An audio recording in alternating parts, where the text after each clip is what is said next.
Trajetória política dos Santilo em Goiás.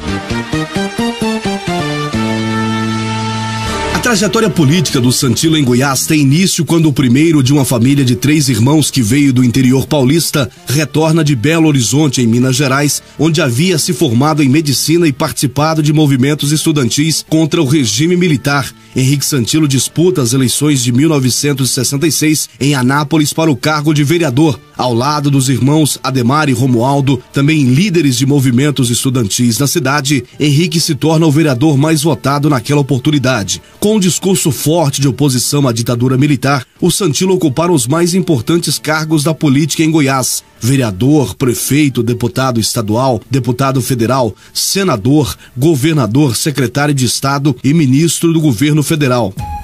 Quem vivenciou de perto essa trajetória lembra com emoção dos momentos que marcaram a era Santilo em Goiás, como relata a senhora Maria da Conceição Pereira. Dos Santilo, o que eu tenho de falar é que foi uma representação de vida política muito importante, muito boa, muito evoluída e muito amável pelo povo. Parecia que era uma revolução. E o povo acreditava, mas acreditavam mesmo. Era Henrique em primeiro lugar, era o Santilo em primeiro lugar. Aí todo mundo passou a se aconchegar e acreditar no trabalho, na palavra que o doutor Henrique tinha, aquela voz bonita, aquela voz assim forte, segura, sabe? Do que ele dizia, ele cumpria, entende? Deputado estadual, deputado federal por 3 mandatos, secretário de Educação e de Governo do Estado, além de prefeito de Anápolis em 2 oportunidades, Ademar Santilo conta como foi o início da trajetória Santilo na política goiana. Nós iniciamos a nossa atividade política em 1966, nos inscrevendo como filiados ao MDB. Haviam sido extintos todos os partidos criados em 1946, e surgiram 2 apenas: a Arena, Aliança Renovadora Nacional, que apoiava o governo, e o Movimento Democrático Brasileiro, que era a oposição. Nós, então, nos inscrevemos no MDB, e nesse mesmo ano, o Henrique foi candidato a vereador pelo MDB em Anápolis, foi o vereador mais votado, 1.536 votos, representando naquela época mais de 15% da votação, e depois nós demos continuidade ao trabalho. E é preciso coragem, que a vida é viagem, destino. Chamados de Irmãos Coragem, em uma alusão aos personagens de uma novela de grande audiência em que 3 irmãos lutavam contra os desmandos de poderosos e, na busca por liberdade, lideraram um movimento popular. Maria da Conceição descreve esse momento real que imitou a ficção na história política do Santilo. Aí entraram na luta política, trabalhando todos 3 juntos, levando as reivindicações do povo e fazendo também, lutando, e aí o povo foram acreditando e surgiu Irmão Coragem, todo mundo tomou conta. E agora aí eram os Irmão Coragem na rádio, na prefeitura e como deputado também. Os Santilo começaram logo cedo a ver as dificuldades do mundo político. A luta travada para salvar o mandato de vereador de Henrique na primeira eleição disputada já dava mostras do que viria pela frente. Desafios nós enfrentamos muito, mas o pior, aquele mais emblemático, foi 1967. O Henrique foi eleito vereador em 66. O juiz eleitoral de Anápolis, atendendo uma petição da Arena, ele negou a dar a diplomação a Henrique como vereador, fez uma série de acusações, dentre elas que ele era fichado como comunista na G2 da Polícia Militar de Minas Gerais. Então nós estávamos diante de um fato. Ou nós lutávamos para garantir o mandato dele, ou então, caso contrário, a carreira política estava encerrada ali. E em abril de 1967, o Henrique tomou posse como vereador. O divisor de águas foi esse aí. O jornalista e publicitário Manuel Vanderick, que acompanhou o trabalho político da família, destaca a capacidade de liderança e a forte oposição ao regime militar que os irmãos exerciam. Eu não sei por que eles não foram os primeiros a serem presos, porque eles eram os maiores adversários da Revolução de 64. No Brasil, eles estavam entre os grandes maiores adversários. Mas eu acho que eles pensaram muito e não quiseram transformá-los em mártires. Na década de 70, no final dos anos 60, bastava você dizer para a população que o Adhemar Santillo e o Henrique Santillo, e o Romualdo arquitetava isso, se dissesse que os dois iriam falar na Praça das Mães, convocando o povo, ia 10 mil pessoas ouvir. O discurso inflamado contra o regime militar fez com que a censura aos veículos de comunicação fosse cada vez maior, como descreve Adhemar. A não ser na Voz do Brasil, que publicava alguma coisa do parlamentar e da atividade do Congresso, ninguém sabia de nada, porque havia muita censura. Então, muita notícia, interessante, a gente dava de Brasília, diariamente, através de um boletim que a gente fazia comentando as notícias de lá. Para o cientista político e professor da PUC Goiás, Silvio Costa, os meios de comunicação tiveram uma grande importância para a carreira política do Santillo. Sem dúvida que a imprensa jogou um papel importante na projeção do Santillo, e aí com destaque nitidamente acentuado da rádio. Tinha um programa que era muito ouvido e era uma voz de oposição sediada em Anápolis que tinha repercussão no estado como um todo. Os Santillo se utilizavam de jornais e do rádio para se comunicarem de forma mais ampla com a população e foram sócios proprietários de diferentes emissoras. Deputado estadual por 2 mandatos, Romualdo Santillo lembra do trabalho desenvolvido por eles no rádio. Em 70, nós começamos a apresentar um programa político na Carajá, que era O Povo Falou, Tá Falado. Esse programa nós começamos, o Adhemar, eu e o Zé Batista Júnior. Aí, inclusive, esse nome, O Povo Falou, Tá Falado, nós tiramos de uma música, eu não digo que da campanha do Raul Balduino, onde ele, em determinado ponto lá, ele cantava assim: não adianta ir contra o povo falou, tá falado. O trabalho feito no rádio ajudava no fortalecimento político do Santillo e era um dos fatores responsáveis por comícios cada vez mais cheios. Naquela época o comício tinha muita frequência, o pessoal ia assistir, era muito mais o povo lá ouvindo os comícios do MDB do que lá do pessoal da Arena. Então, diante disso aí, eles pensavam que esse prestígio era só por causa da rádio. Mas é evidente que o rádio ajudava, porque o rádio também político eles tinham 2 rádios fazendo política para eles.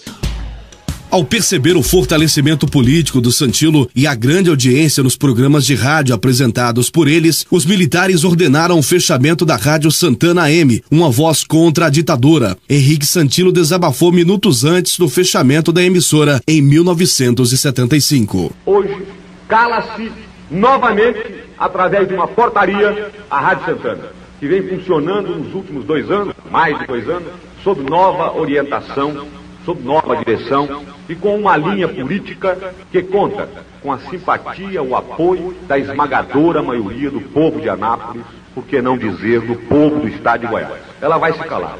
Se calará talvez hoje ou amanhã, ou segunda-feira. Vai se calar, mas vai permanecer viva no coração de cada anapolino. Nós temos certeza disso. Adhemar Santillo leu o documento oficial que cassava a permissão da Rádio Santana. Portaria número 314, de 7 de abril de 75. O ministro de Estado das Comunicações, no uso de suas atribuições e nos termos do artigo 5º, primeiro, declarar perempta a permissão outorgada pela portaria MVOP, número 199, de 11 de março de 58, publicada no Diário Oficial da União, de 17 subsequente, à Rádio Santana Limitada, para executar na cidade de Anápolis, estado de Goiás, serviço de radiodifusão sonora em onda média de âmbito local. Durante sua trajetória política, os Santillo sofreram diversas retaliações por parte do regime militar que imperava na época. O advogado e ex-vereador por Anápolis, Egmar José de Oliveira, foi o relator do processo que declarou Henrique Santillo anistiado político. Eu relatei o processo dele e ele foi então declarado anistiado político em razão de que ele foi demitido da função de médico que exercia no INPS naquela época em Anápolis, e a justificativa da ditadura naquela época para o afastar do cargo é de que ele era comunista. Ou seja, então a Comissão da Anistia entendeu que ele sofreu uma perseguição de natureza política e, em decorrência disso, o declarou anistiado político. Em mais de 30 anos de uma trajetória política bem-sucedida, os irmãos Santilo ocuparam diversos cargos públicos em Anápolis e no estado. O sociólogo e professor de História Juscelino Polonial, autor do livro Introdução à História Política de Anápolis, fala da força política dos Santilo durante este período. A Santilo ela começa exatamente já no final dos anos 60 e vai até a década de 90. Então, da década entre o final de 60, o ano de 70, o 80 e o 90, a política de Anápolis passava pela família Santilo de forma decisiva. Os Santilo foram filiados a diferentes partidos políticos. O início foi no MDB, hoje PMDB, mas também estiveram no PP, PSD, PTC, PSDB e PT. A saída de Henrique e seus irmãos do MDB em 1980 estaria ligada à disputa pela indicação do partido de Iris Rezende como candidato a governador no pleito de 1982. A saída do Henrique Santilo do PMDB indo para o PT, naquele momento ele perde as bases do partido, o Iris pega essa base.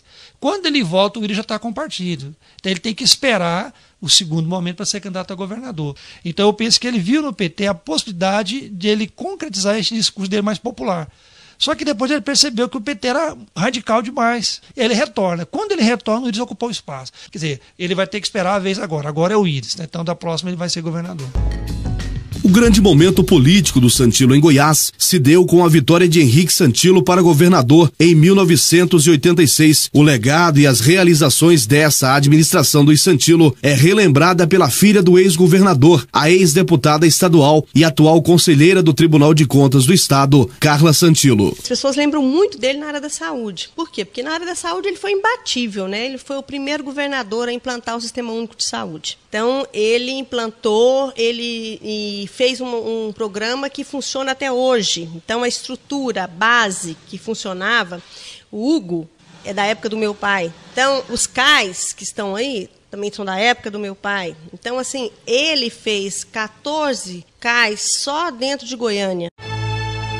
Carla Santilo acrescenta ainda que a administração de Henrique passou por diversas dificuldades durante os 4 anos da sua gestão. Teve o episódio do Césio. Quando o presidente resolveu vir, ele veio todo de astronauta, pôs mais pânico na população. Na época, a arrecadação do Estado caiu vertiginosamente. Os produtos goianos eram bloqueados na estrada. Faziam bloqueios para não deixarem os produtos nossos saírem do estado de Goiás. Os passageiros goianos não eram permitida a descida deles nos aeroportos. Então houve um movimento assim muito grande do Brasil contra os goianos e isso prejudicou muito a economia de Goiás. Segundo o professor Silvio Costa, Henrique Santilo foi fundamental para o surgimento político do atual governador Marconi Perillo. Marconi surge como liderança estudantil na medida que havia uma série de correntes e tendências dentro do movimento estudantil. Ele se vincula e se aproxima do governador Henrique Santilo e passa a ter uma atuação mais destacada como uma expressão desse grupo político que se articulava em torno do Henrique Santilo. E a partir daí ele consegue ser eleito deputado estadual, depois deputado federal e fazer aí a sua carreira política. Então, em brincadeira, eu poderia dizer que é o filho que o Henrique não teve. E foi justamente essa carreira que o permitiu chegar ao governo, teve um apoio fundamental e decisivo do Henrique Santilo. Em 1996, o que parecia impossível acontece. Divididos pelos destinos da política, os irmãos Coragem se enfrentam nas urnas. Ademar Santilo, na época no PSD, disputa com outros candidatos, entre eles o irmão Henrique Santilo, do PSDB, à Prefeitura de Anápolis. O grande momento que eu não gostaria de passar na minha vida política foi em 1996, quando o Henrique, depois de ter sido governador do estado, ter sido ministro da saúde, depois de ter sido senador, deputado estadual, prefeito, vereador, uma carreira realmente brilhante, magnífica, ele me enfrentou na Prefeitura Municipal de Anápolis. eu saí candidato a prefeito porque ele havia dito para mim e para o Romualdo que não seria candidato. Praticamente na véspera da convenção, ele também saiu candidato a prefeito pelo PSDB. Nós tivemos que ir para a urna e acabou eu sendo o vencedor, mas que eu gostaria que não tivesse acontecido, porque nós trabalhamos juntos durante o tempo todinho, sempre parceiros, e naquele momento tivemos que ser adversários. Se eu pudesse modificar o rumo da história, aquele acontecimento não teria feito parte da minha luta política e nem da dele. A trajetória política do Santilo foi construída com vitórias marcantes que foram galgadas em mais de 30 anos de vida pública. Henrique Santilo faleceu em 2002, aos 65 anos. Ademar Santilo atualmente apresenta um programa jornalístico de cunho político diariamente em Anápolis e ainda milita politicamente no Partido Trabalhista Cristão. E Romualdo Santilo ainda presta serviços no radiojornalismo em Anápolis. A história e o legado do Santilo estão marcados na política goiana, uma trajetória que começou com um sonho, como disse Henrique Santilo em uma de suas últimas gravações. Eu sonho com uma sociedade solidária e justa, em que a vida possa ser vivida com dignidade por todas as pessoas, ricas ou pobres, brancas ou negras, índias ou mestiças. Uma sociedade em que ninguém seja ofendido pela cor de sua pele. Uma sociedade que se orgulhe da incalculável contribuição que recebeu do negro, no trabalho, na cultura, na beleza. Uma sociedade que reconheça o quanto deve ao índio, primeiro habitante e dono deste território, e que tanto tem ainda a nos ensinar em matéria de organização política e social.